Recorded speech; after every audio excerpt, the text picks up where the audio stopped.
Yogi Surissima! Yuji Itadori, nos últimos capítulos de módulo, mostrou pra nós que está realmente em um patamar diferente. Está, depois desses 68 anos que a história principal foi passada de acordo com o presente de Jujutsu Kaisen módulo, Itadori realmente tem demonstrado habilidades extraordinárias, principalmente através do conceito do domínio da alma. Mas, será que podemos já cravar com toda certeza, bater o pé dizendo que Yuji Itadori já ultrapassou Sukuna ou Gojo? Ou ainda tem algumas características, alguns pontos que precisamos observar e entender para chegarmos a uma conclusão como essa? É o que nós vamos discutir nesse vídeo. E não ficaremos em cima do muro. Vamos definitivamente cravar a nossa informação através dos dados, dos últimos dados de Jujutsu Kaisen módulo, depois da vinheta.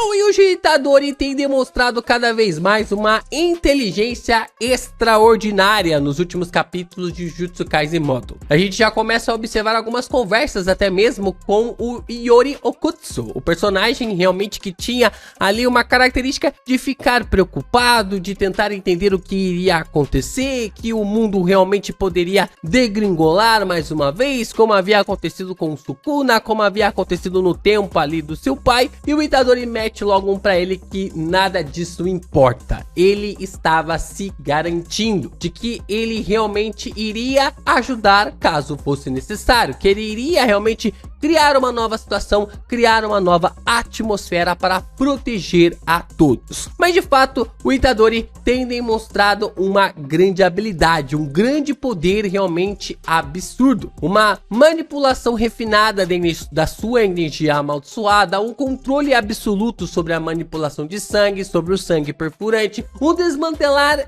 absurdo ali na terra amaldiçoada de Tóquio e até mesmo ali cortes envolvendo a própria alma. O Itadori realmente tem chegado num patamar de uma característica extremamente absurda e absoluta. Mas, meus amigos, sem revelar a sua expansão de domínio, Yakutami parece já ter revelado que Yuji Itadori está sim mais forte que o Sukuna e o Gojo. E desta forma, através desses dados do mangá, nós vamos então cravar porque Itadori está sim a acabar de uma vez por todas com essa discussão de que ele ainda não ultrapassou Satoru Gojo e o Sukuna. Meus amigos, não fiquem em cima do muro em se tratando nesse vídeo. Já chega deixando o seu like, se inscreva aqui no canal e também compartilhe os nossos conteúdos por aí. É muito importante você continuar reagindo, comentando, divulgando ainda mais os nossos vídeos para que o YouTube continue a propagar e mais inscritos cheguem por aqui. A gente tá chegando aqui na nossa marca de 170 mil inscritos, né? Chegando aqui na nossa base para atingir os nossos alvos, e um dos alvos aqui é chegar à nossa marca de 170 mil e ao mesmo tempo chegar em 200 mil inscritos até o final do ano. Então se inscreva aí, continue também a contribuir com o canal do Geek Brasil, se torne membro, mande um valeu, mande um pixzinho, compre através dos nossos links, continue a fortalecer os links que vão estar aparecendo, tem mangá, tem Funko, tem Action Figures para você completar a sua coleção e fazer o seu armarinho ficar cada vez mais poderoso. Vamos então falar aqui sobre as habilidades de Satoru Gojo, né? Pra gente começar então, não vamos nos aprofundar tanto assim sobre as habilidades do Sukuna e do Gojo, porque a gente já fez um vídeo sobre isso recentemente aqui no canal, mas de fato nós temos aqui o Gojo tendo uma habilidade, uma capacidade poderosa de forma a ter um poder ser igual. Como nós observamos, tanto ele quanto também o Sukuna, eles estavam em pés de igualdade, eles estavam em equidade quando se diz em refinamento de domínio. Então, o que acontece quando o domínio ele acaba sendo empatado? Nós observamos ali que o acerto garantido é desfeito, né? Ele acaba sendo anulado tanto para um quanto também o outro, e o que resta é a porradaria generalizada, né? O que resta é os dois lutarem e assim fazer com que a barreira de um ou de outro acabe meio que ruindo. Foi o que os dois acabaram fazendo ao longo da trama. Então, através desse duelo de expansão de domínio, o Gojo levou o Sukuna ao máximo e o Sukuna levou o Gojo ao máximo. Mas o que o Gojo acabou conseguindo aplicar foi a sua explosão do roxo. Depois ali de uma sequência de capítulos fenomenais, do capítulo 223 até o capítulo 235, o Gojo foi levado ali a realizar uma espécie de uma forma de contornar toda a situação para conseguir explodir o roxo. O Gojo, ele consegue manter o azul longe do radar do Sukuna, fazer um vermelho, mesmo o Sukuna tentando impedir com que esse vermelho surgisse, e quando o vermelho ele é proposto, ele é levado para explosão com o roxo. Mais uma vez o Sukuna tenta impedir, só que o que acontece? O Gojo consegue atrapalhar as artimanhas do Sukuna e fazer com que tudo no raio ali de Shinjuku seja levado, seja desintegrado, vá pro zaralho através da explosão de Satoru Gojo, levando o Mahoraga a ser desintegrado, o Fushiguro perdendo ali a conexão com o Mahoraga e o Sukuna quase sendo derrotado, se não fosse ali o corte que rompe o mundo. Mas o Gojo acabou conseguindo proporcionar esse ataque devastador com o roxo, com essa explosão do roxo, e acaba sendo essa técnica absurda do personagem. Então, se de um lado nós tivemos ali o Sukuna sendo nerfado por Satoru Gojo, por outro nós temos também o Rei das Maldições usando ali a sua energia amaldiçoada através dos seus cortes para espalhar o caos no mundo Jujutsu. Nós temos então que o Sukuna, ele está completamente ali, não vou dizer completamente, mas ele está absurdamente nerfado. Então ele precisou fazer várias reconstruções ali em sua mente para conseguir liberar novamente a expansão de domínio. Ele queria fazer isso porque ele tinha um objetivo. Então ele foi fazendo pactos atrás de pactos, conexões atrás de conexões, para conseguir gerar toda essa ligação e assim apagar todos os feiticeiros de uma vez. E veio daí então o caminho. Através da expansão de domínio, o Sukuna, ele consegue replicar sua energia amaldiçoada em todo o campo de batalha, fazendo com que o campo de batalha tivesse realmente respingos do seu poder amaldiçoado. Então o que ele faz depois? Ele simplesmente acende um fogo, como se fosse um fósforo no meio de gasolina espalhada. Então, onde tem a energia amaldiçoada do Sukuna, uma grande chama, um grande chamariz vai se acender. E não importando qual é o grau do feiticeiro, não importando qual é o tipo de poder que o feiticeiro possui, se não tiver alguém para lhe proteger dentro dessa área, você será totalmente pulverizado, você será totalmente exterminado. E o Itadori só sobreviveu porque o Chozo entregou a sua vida para conseguir proteger o seu irmão. Então nós temos essas duas habilidades, tanto o roxo de Satoru Gojo quanto também o caminho de Ryomen Sukuna, proporcionando ali os maiores graus de destruição relacionado ao mundo de Jujutsu Kaisen.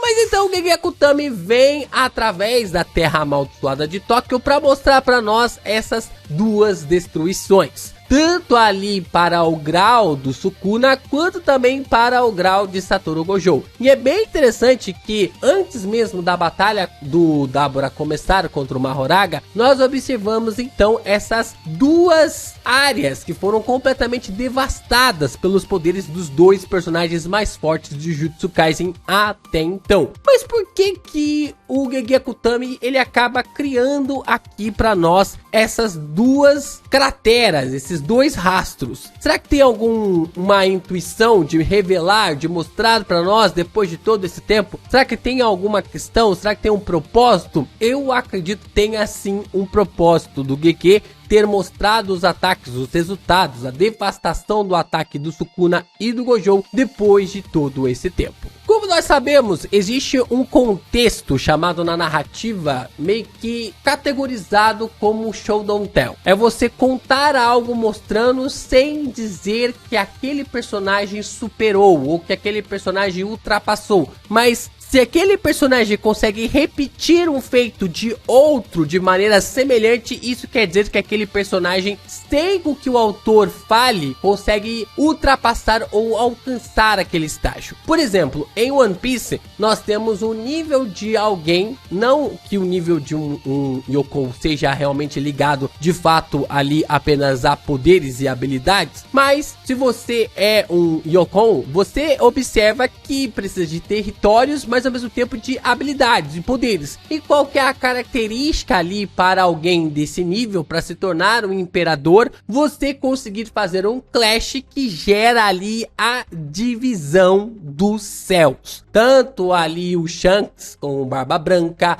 nós também tivemos ali Shebeck, Roger e Garp, nós também tivemos Luffy, Kaido, Big Mom. Todos esses personagens que tiveram esses clashes, a gente sabe que tem uma grande definição. O autor não precisa falar pra nós, olha, fulano tem uma habilidade do nível de um Yonkou. Não é assim que funciona. Tem ali realmente essa questão do Yonkou, mas a questão tem também ali sobre a habilidade precisa para esse personagem. E essa é uma ligação. Da mesma forma como em Black Clover nós também temos isso. E qual que é esse nível? Um personagem que consegue ter um poder mágico do tamanho ali da capital do reino de Clover. Então, nós temos ali o maior poder mágico do Julius sendo um poder que consegue fazer a capital do reino de Clover voltar no tempo. Esse é o poder de um rei mago. Então, para ser alguém com o poder de um rei mago, precisa gerar uma magia, precisa gerar um poder que tenha essa ligação. E o que que acontece? O Asta consegue gerar ali um corte que limpa o céu da terra do sol. O Yudo tem uma habilidade que consegue cobrir completamente a cidade ali da capital real. Então, o Tabata também trabalha desse contexto. Você não precisa falar que o personagem chegou no nível ali de um rei mago, mas você precisa mostrar com atitudes que os personagens chegaram no nível de rei mago. E Gege Akutami, o nosso gato caolho maldito, também fez a mesma coisa em Jujutsu Kaisen, de que Yuji Itadori não apenas alcançou o Sukuna e o Gojo, mas como ultrapassou os dois feiticeiros. No capítulo 20 de módulo, nós observamos então que Itadori, ele está tentando meio que cortar as arestas das coisas que estão sendo deixadas para trás, tanto da batalha que estava ocorrendo do Maro, quanto também do Tsurugi, quanto também ali da batalha do Dabura versus o Mahoraga. E aí o Itadori, ele vai tentando cortar as arestas, vai tentando eliminar as maldições que vão ficando no caminho, e isso proporciona para nós um dos maiores ataques de todos os tempos em Jujutsu Kaisen. O Itadori acaba proporcionando dois ataques de forma absurda, de grau e poder semelhante ao do Gojo e ao do Sukuna. É como se o Gege Akutami, eu já falei isso aqui uma vez, é como se Gege Akutami estivesse apontando para nós que o poder hoje de Yuji Itadori é o dobro de que Gojo individualmente e também do Sukuna individualmente, e como só o Itadori seria capaz de lutar contra Gojo e Sukuna simultaneamente se os dois personagens em alguma realidade alternativa se tornassem aliados. Então, Gege Akutami conseguiu escalonar o Itadori através desse ataque. Como eu tinha falado para vocês, como One Piece faz ali em rasgar o céu, Black Clover faz um ataque do tamanho ali da capital real, e nós também temos aqui esse ataque devastador proporcionado pelo caminho do Sukuna e também pelo roxo do Gojo, e o Itadori conseguindo proporcionar esses dois ataques absurdos de forma realmente inacreditável no capítulo 20 de módulo, fazendo com que o personagem chegasse nesse patamar de poder inacreditável. Então para mim fica muito evidente que o Itadori já está mais forte que o Gojo e o Sukuna nessa comparativa. O Gege Akutami, ele faz isso de forma magistral. Isso aqui é uma maneira de elogiar ele no seu ponto de evolução no Shonen Tell. Se a falta de Shonen Tell na obra principal de Jujutsu Kaisen é uma das maiores críticas ali à trama principal de Yuji Itadori, em módulo Gege Akutami vem acertando pra caramba nessa construção, fazendo com que a trama e a história se torne cada vez mais interessante e melhor. Mas nós apresentamos uma ideia também muito interessante que pode atropelar qualquer tipo de esperança que os fãs do Sukuna e os fãs do Gojo acreditem que Yuji ainda não ultrapassou os dois. Se nós contarmos com a ideia de que o Itadori pode quebrar qualquer domínio por causa do seu poder de cortar as almas, ele se tornou o suprassumo do Jujutsu. Se o Itadori ele tem a capacidade de danificar qualquer domínio, porque a expansão de domínio é a aplicação do seu domínio inato em uma barreira, e o domínio inato é algo ligado à alma do feiticeiro, se o Itadori consegue quebrar essa conexão do domínio inato com uma barreira, nenhum feiticeiro vai conseguir lutar contra ele, por causa do seu dano à alma, por causa de qualquer coisa ali que o Itadori consiga fazer com a alma do feiticeiro. Qualquer um que venha a usar o domínio inato está nas mãos de Yuji Itadori nesse confronto. Então sim, meus amigos, nós temos dados, não vou dizer assim suficientes, mas dados interessantes para provar que Yuji Itadori já ultrapassou Sukuna e Gojo através das suas habilidades. É claro que eu ainda quero ver o Yuji Itadori expandir o seu domínio, mas como a gente sabe que Gyakutami é um gato caolho maldito, que ele é craque em quebrar as nossas expectativas, então eu fico aqui com a ideia apenas do Yuji não expandir o seu domínio, porque simplesmente ele pode quebrar qualquer domínio que venha para cima dele e não tenha mais necessidade de usar tal habilidade, por causa dos seus cortes que acabam com as almas dos seus adversários.